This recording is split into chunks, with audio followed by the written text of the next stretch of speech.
So, because I did the blue yesterday,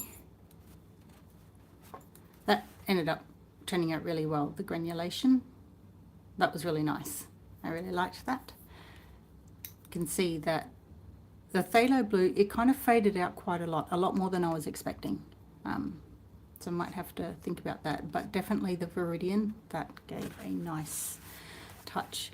I really liked how this one turned out. It was very calm and relaxing to do. So I was thinking that today I was going to do something very similar and just relax into painting and not overthink it.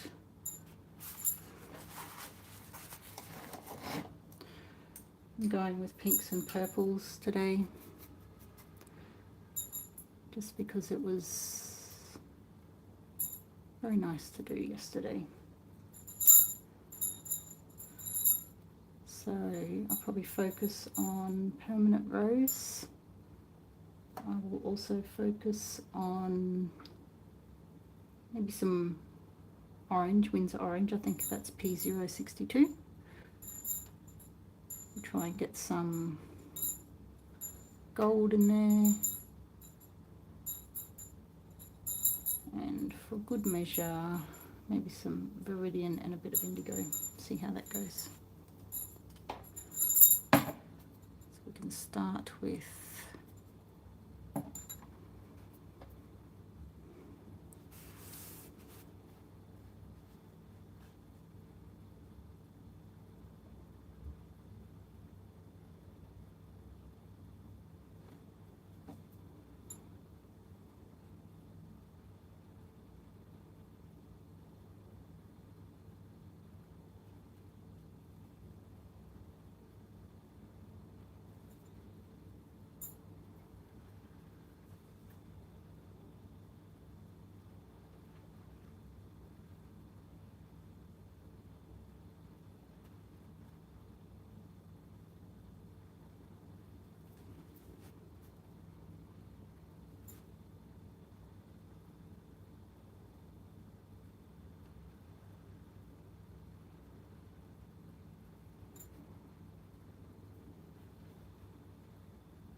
it's quite a small rigger brush, it's a size 0.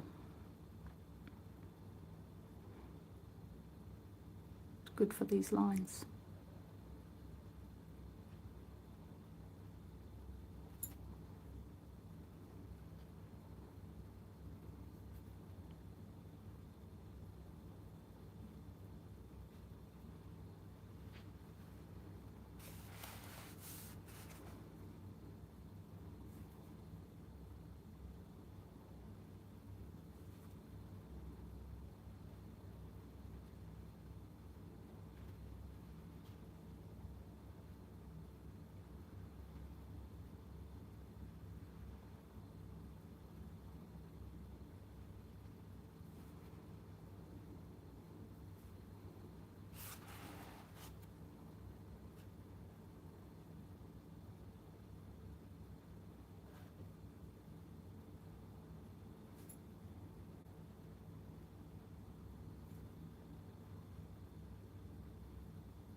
Trick with these patterns is definitely alternating the contrast with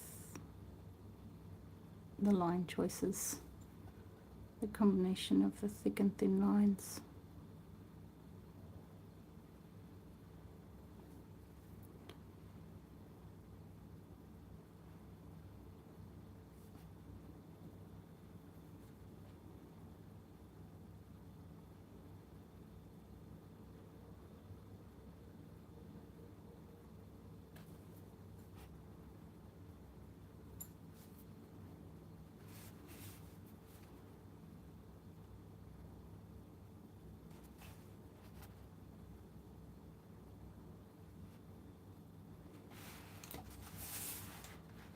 that kind of works really well. Like it's definitely a process, and you kind of figuring it out as you go along, but that's part of the nice thing about the abstract.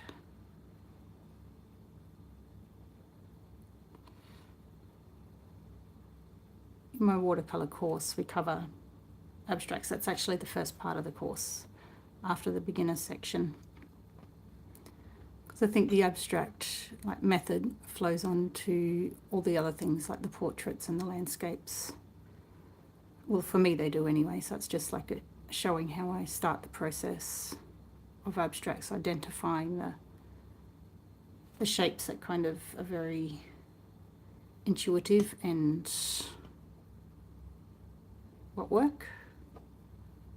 So if you've been thinking about doing a course, all the details are on my website.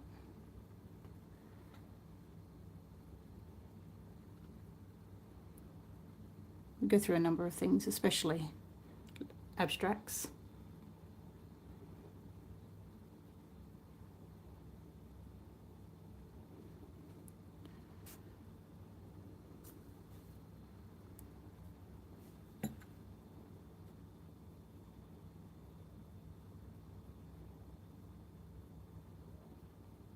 So far I've only used 3 colours, which is the Permanent Rose, which is PV19, P062, which is the Windsor Orange, and PV29, which is the Perylene Violet.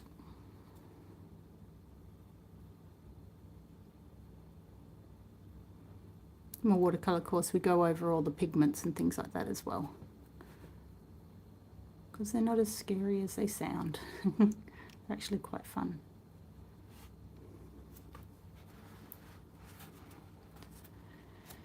So just looking at that, it just doesn't feel like there's anything happening. There's like compositionally, it's not very strong. So I like the flow of it. I like how we've got some kind of featured elements here and here, but I feel like it needs more grounding here and maybe some more thickness. This I really like. I like how there's that messy feeling just there. That's quite nice.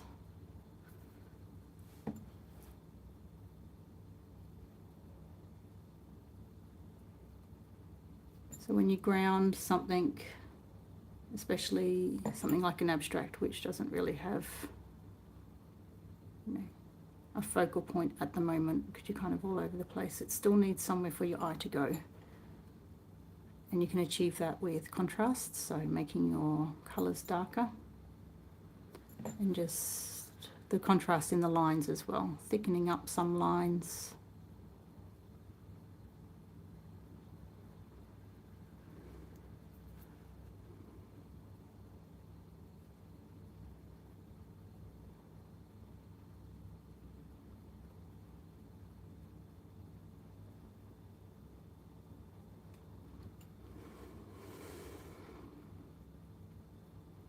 It's a lovely intuitive process.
Even so, I'm happy to leave that one as it is.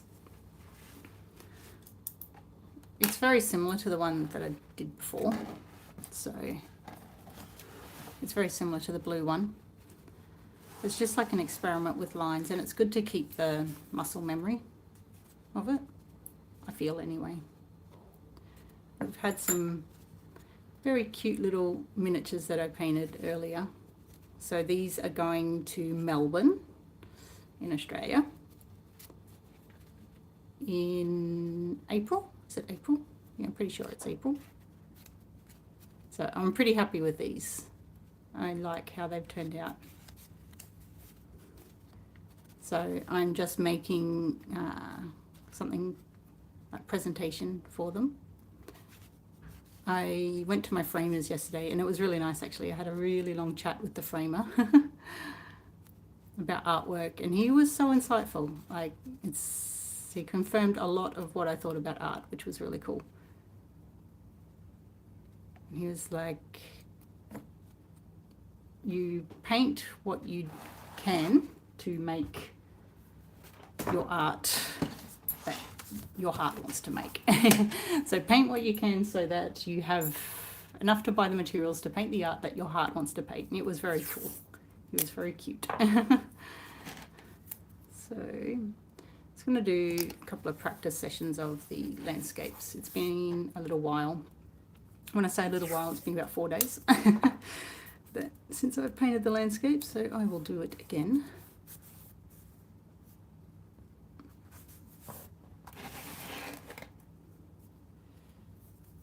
So this paper is actually, it's terrible paper to paint on. Terrible paper to paint on, so let's see how it turns out. But I mentioned in the live yesterday that this was going to be my blue book, because if you've been around for a while, you know how much I love indigo, that colour. So I'm going to use some of the ones that I've mixed up here. It is a mixture of, so this is a thin, not a thin, it's a small dagger brush by Rosemary & Co. So normally I use a big one. So that's the difference between the two. This is my big one and that is my small one. So I normally use the big one, this one here, but I've chosen to use the smaller one because it's a smaller space. I don't like the smaller one as much because, as you can see, it doesn't have the length, and it's the length that I find you get the really fine lines and you can get a lot of detail. But I want to experiment more with this one simply because I haven't done it. So you can't say something doesn't work unless you've tried. And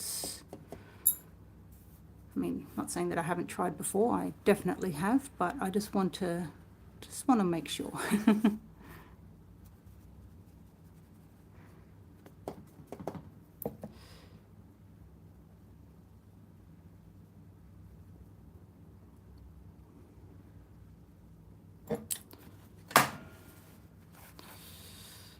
And make that bleed down a little more.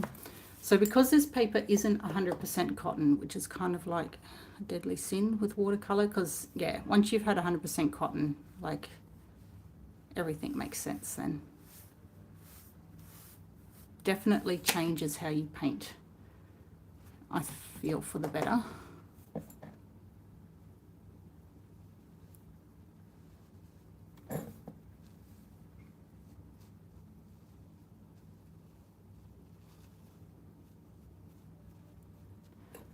Always such an interesting thing to play and see what results come up of it.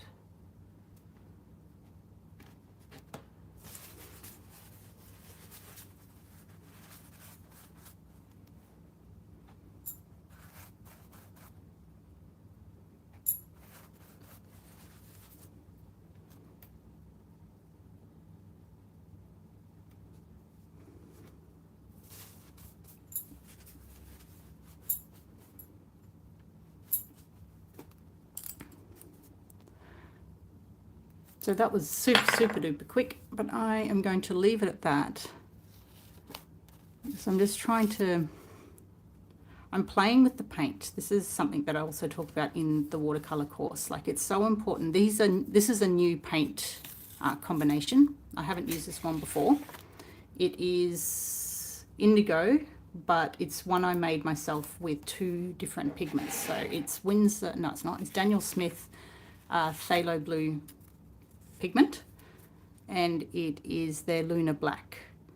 And because it's new for me, I'm trying to kind of understand it and get the most from the pigment and see kind of what it's capable of and how much I can push it, which is something that is fun to do.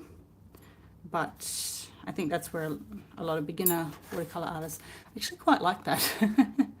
It's so simple. I mean, you were there, it took us only a couple of seconds to make. A lot of beginner artists, they don't play enough, I feel. And it's that play that really makes or breaks the practice.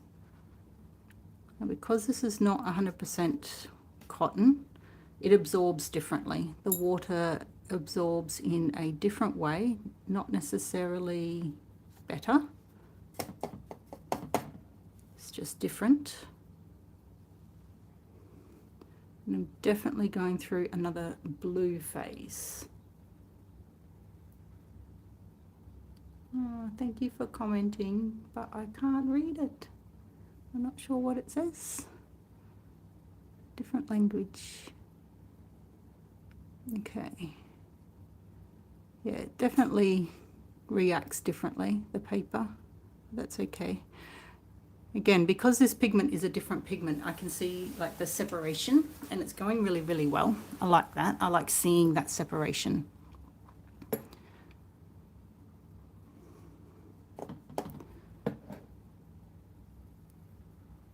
That's pretty, it's nice to see.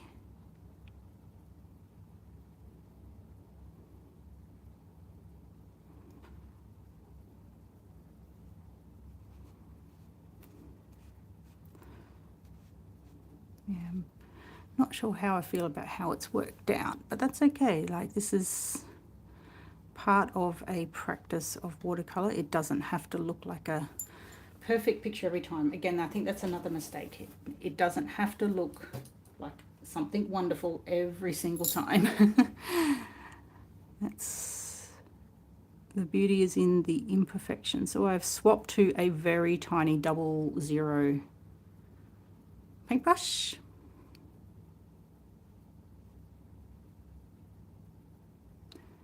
And that just allows me to pull the paint out a bit more to get some finer details and to manipulate the paint on the paper just that little bit differently.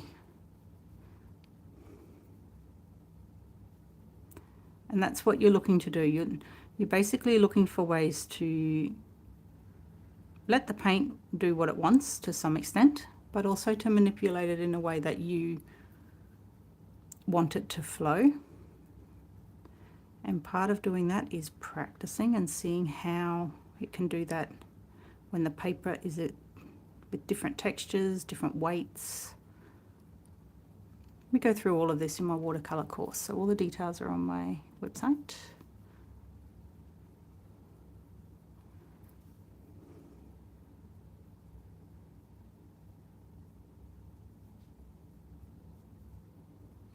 Really like that little bloom there, how that's happened. That's really lovely.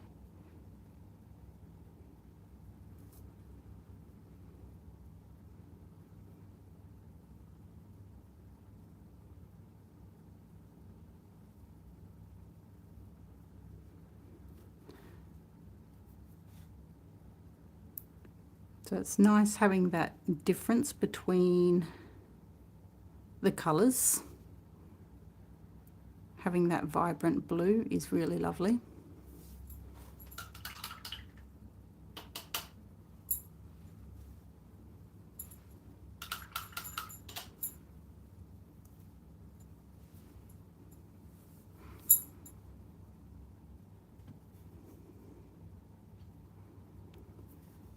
So one thing about watercolor is you can go over a number of times and still achieve that same look. And that way you can get the depth, you can get the contrast quite easily.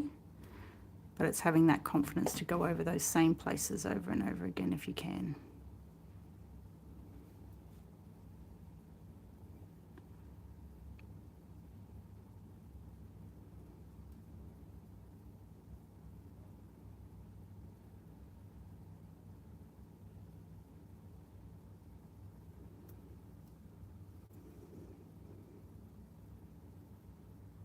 It's really cool.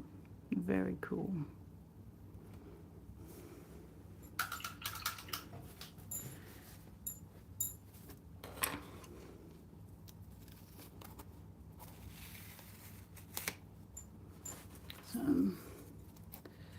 Definitely very deep into experimenting with this color combination. And because it's the sketchbook, it doesn't matter. Like, that's the beauty of a sketchbook.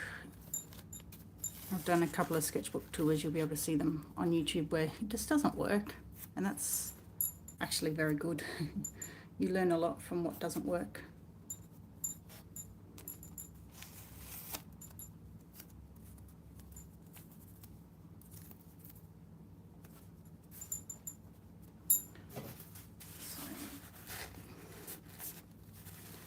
Press that down and then jump back in and see what other results we can achieve.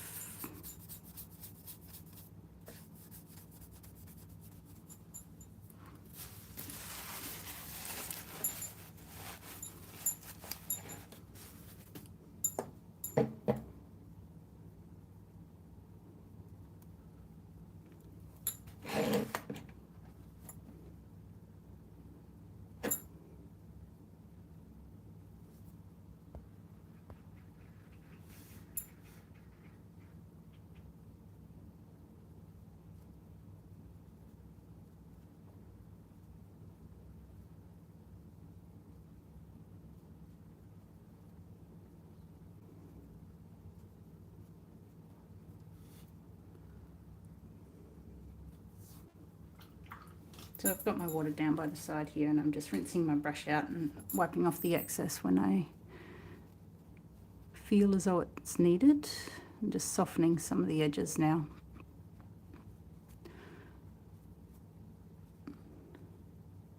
That combination of hard and soft edges is good. It's what you want. That realistic feel. Having said that, these landscapes aren't super realistic. I'm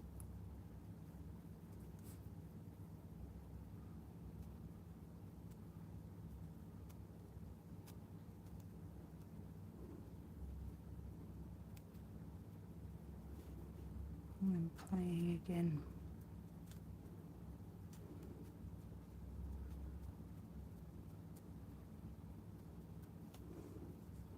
I'm really liking these shapes lately.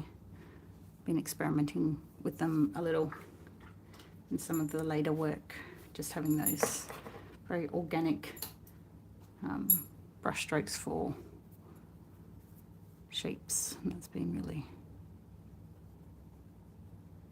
fun to do.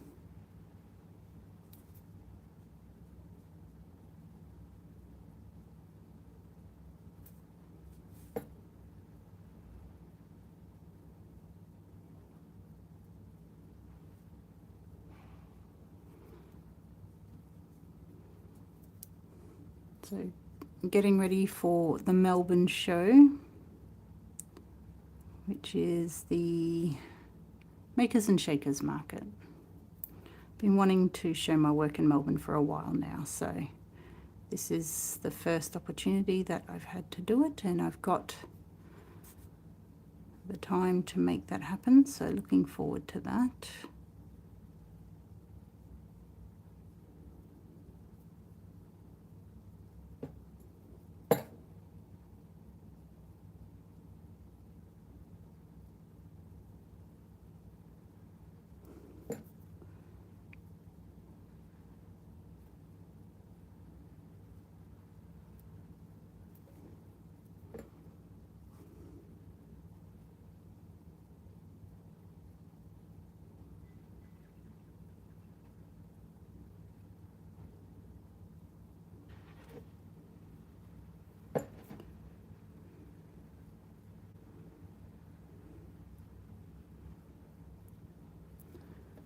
So this is a good way to just play, get to know your colours, get to know your tools.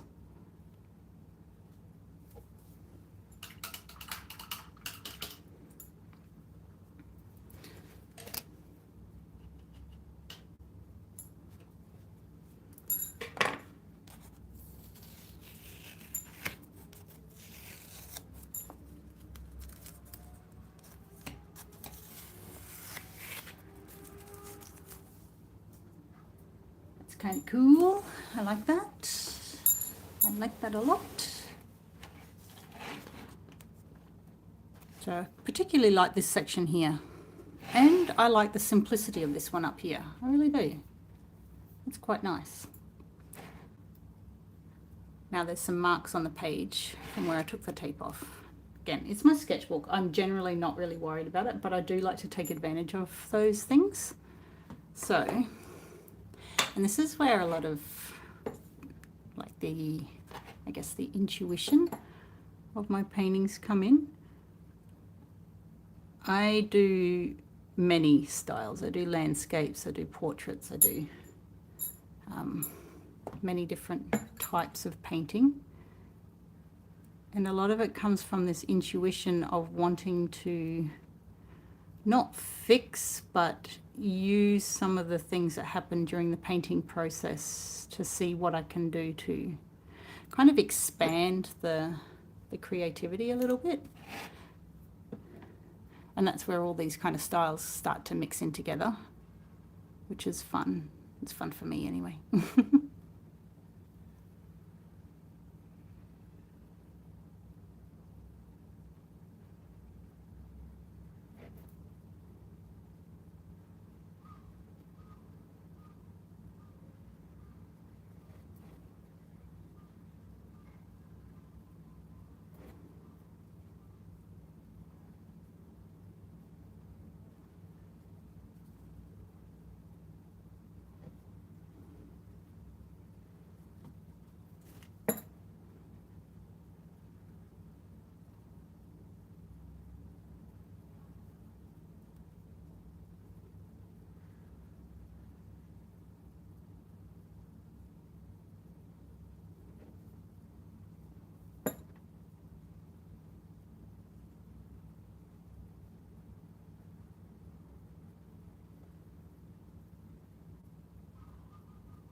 That's kind of cool.